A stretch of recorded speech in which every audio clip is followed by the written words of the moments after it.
Midweek edition of Asia Business Report. I'm Rico Hizon in Singapore. China's President Xi Jinping has touched down in the United States, and the trading partnership between the two countries is now worth more than $500 billion US.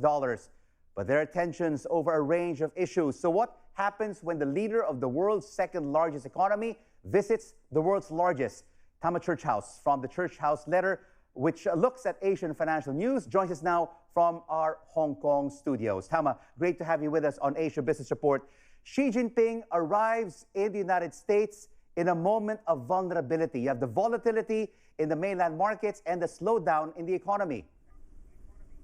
I don't believe he's in a vulnerable position at all at the moment. I know all eyes are focused on the Chinese slowdown, but he's certainly not vulnerable, I don't believe, in any way. It's obviously an extremely important visit. There's going to be a lot of things on the agenda, and I think American corporations are going to be looking very closely over the next couple of days to see what they can get out of this. How do you think the United States will approach the devaluation of the yuan currency against the US dollar? Because in the past, they've always insinuated that the Chinese have been manipulating their currency.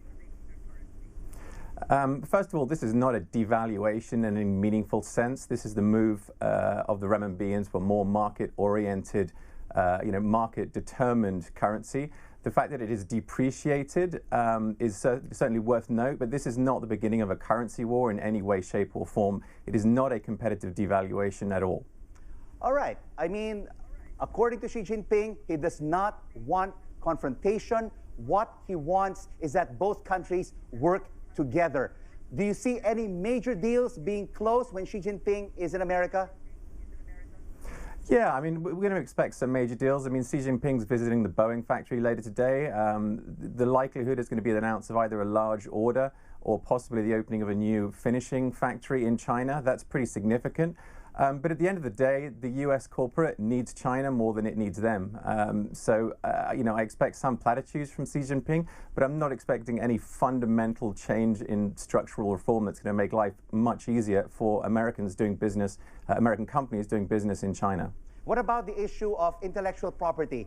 Will that be a major talking point between the two sides? It will be a major talking point, but whether or not there's going to be any significant resolution, I think it's hard to see at this stage. It is definitely going to crop up, and especially in the technology sector, this is a massive issue. But again, like I say, I believe the US corporate needs China more than they need them.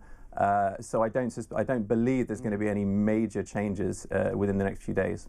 So many issues on the table between the United States and China to be discussed during Xi Jinping's visit to America. Yeah. Thank you so much for joining us, Tama Churchouse in Hong Kong. Internet users in Pakistan's biggest province are angry over a new 19.5% tax on broadband usage. Broadband users have quadrupled over the last year, but Pakistan lags behind its neighbors when it comes to internet penetration. Now, with the federal and provincial governments levying extra taxes, are authorities pursuing short-term gains over long-term growth? Amber Shamsi has the details. A battered internet device and a looming deadline. Blogger Shozib Hussain needs to send his latest essay soon, but there is a problem. Go recharge your internet account. I don't have money. Be patient then. Shozib is a blogger